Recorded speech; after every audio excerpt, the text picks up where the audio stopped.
Assalomu alaykum hammaga. Tanjoninglar sog' bo'lsin, umringlar uzun bo'lsin.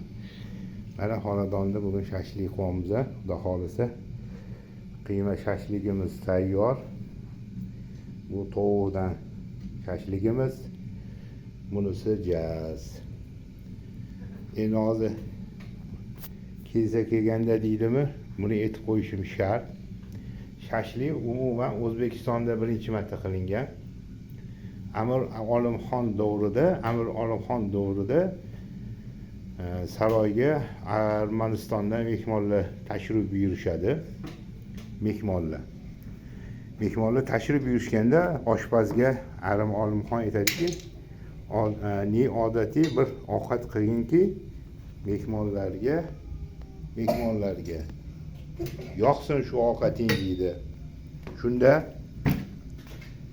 Shunda aytiladiki, oshpaz bog' aylanib yurib toklarni novdalaridan teradi. Yangi novdalardan. Keyin esa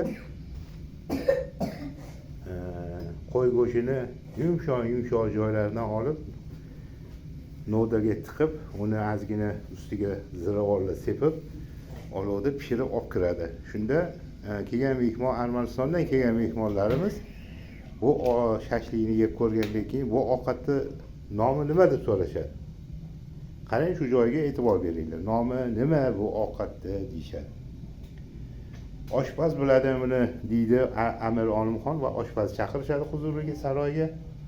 Oshpaz aytadiki, bu ovqatni nomi nima desa, bog'ga aylanib tokdan bir novdasidan kesib oldim, ko'k joyidan, yangi novdalardan, unga keyin qo'y go'shtini ilikroq joyidan olib ildim deydi.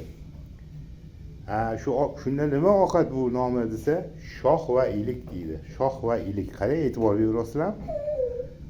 Keyin buni armanlar shoh deyolmay shashlik bo'lib ketadi.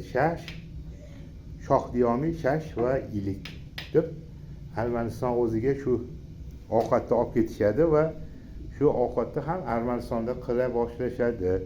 Shuning uchun bu O'zbekistonda birinchi marta qilingan ovqat. Keyin shashlikni arman xalqlari o'zlariniki deb e'lon berishadi.